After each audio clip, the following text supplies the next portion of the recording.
Hi good morning. मेरी सुबह आज बहुत लेट से हुई है। उठते के साथ मैंने खोला अपना फ़ोन, सबसे पहले मुझे दिखी ये वीडियो।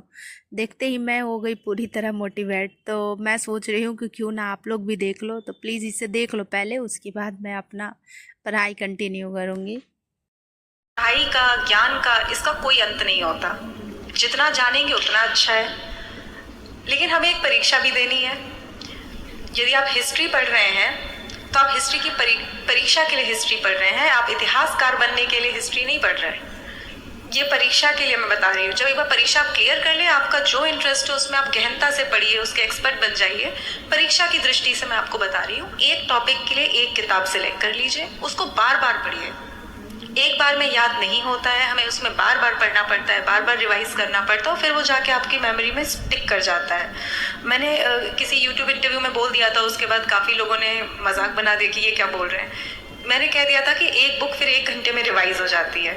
तो इसमें मैं ये बोलना चाहती हूँ कि एक बुक आप 1 घंटे में पढ़ नहीं सकते, ये सही बात है। यदि 500-600 पन्नों की किताब है, कोई 1 घंटे में कैसे पढ़ सकता है।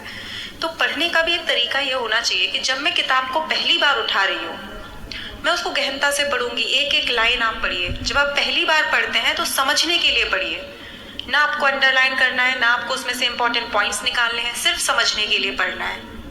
एक बार जब आप उसे समझ जाए, फिर आप हाथ में पेंसिल लेकर के बैठिए, सेकेंड रीडिंग में उसको अंडरलाइन करिए कि भाई ये चीज़ें इसमें इंपॉर्टेंट है।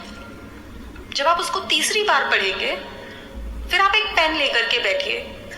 जो आपने पेंसिल से अंडरलाइन किया था, अब आप दोबारा वही पढ़ेंगे। दोबारा पूरी किताब तो पढ़ने नहीं बैठेंगे, क्योंकि आपको मालूम है जो इंपॉर्टेंट था आपने पेंसिल से अंडरलाइन कर लिया। पेंसिल्स में भी जब आप तीसरी बार पढ़ेंगे तो आपको लगेगा ये वाला पोर्शन तो मुझे याद हो चुका है, ये वाला कुछ कुछ भूलता है, तो उसको पेन से अंडरलाइन कर लीजिए।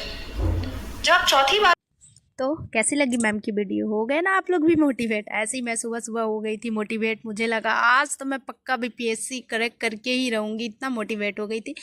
एक्चुअली आपको नहीं लगता है मैम की बातें भी बिल्कुल सही है? 100 to 10% सही है।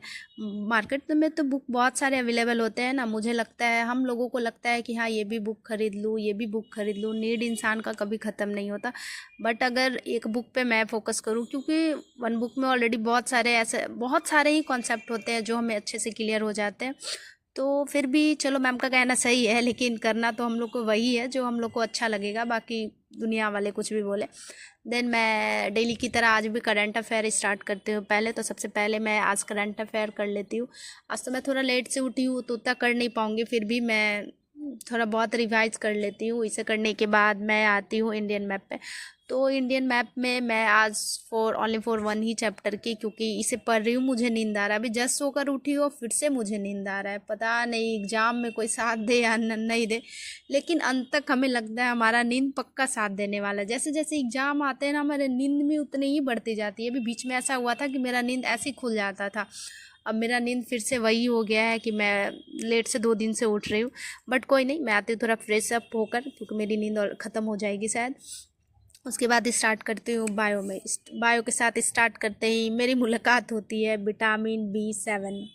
तो मुझे आज अपने असली बालों का राज पता चला, अपने कि मेरा बाल इतना झड़ता क्यों है। तो जैसे विटामिन B7 के कारण हमारे बाल इतने झड़ते हैं, लोग कमज़ोर हो जाते हैं। तो हमारे में ना दोनों ही कमी है, बाल भी झड़ गए, मैं पतली भी हो गई। तो मैं आज से सोच रही हूँ डेली रूटीन की तरह इसे भी ऐड कर लूँ। मैं डेली फल खाऊंगी, दूध पीऊँगी, तो शायद सब चीज़ सही हो जाएगा। क्या सही होगा, फिर भी थोड़ा बहुत तो बाल वाल झड़ना शायद रुक सकता है।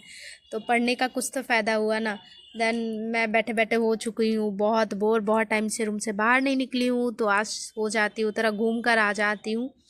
तो मैं हो जाती हूँ रेडी। रेडी होने के बाद मैं निकलती हूँ बाहर। बाहर निकलते ही मुझे मिल जाते हैं सरप्राइज़। आज का वातावरण जैसे बहुत ख़राब है, बहुत ख़राब है। निकलते ही बारिश स्टार्ट हो गई, फिर भी निकल गई थी घर से, तो मुड़ना सही नहीं लगा।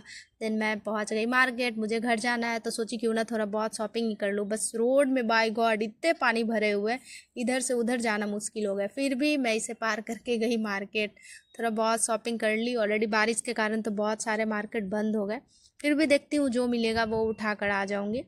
देन मैं आ गई फाइनली रूम। आने के बाद थोड़ा कर ली रेस्ट। उसके बाद मैं स्टार्ट करती हूँ पॉलिटी। जैसे पॉलिटी में बहुत दिन से स्किप कर रखी थी, मैं कर नहीं रही थी, लेकिन आज मैं उसे ही कर लेती हूँ।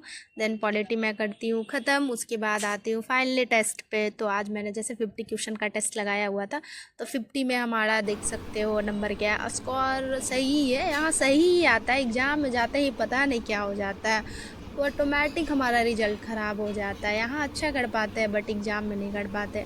देन आज मेरा पढ़ाई बस मैं इतना ही छोड़ती हूँ। मुझे वो भी करना, पैकिंग भी करना है, क्योंकि मुझे कल निकलना है घर। तो मैं बहुत खुश हूँ, बहुत खुश हूँ, क्योंकि मुझे जाना है घर। कल मैं अपनी माँ पापा फैमिली और मैं अपनी छोटी बहन क्रिशु से मिलूँगी। वो एक्चुअली मेरी बहुत छोटी बहन, वो बहुत शरारती है घर में। उस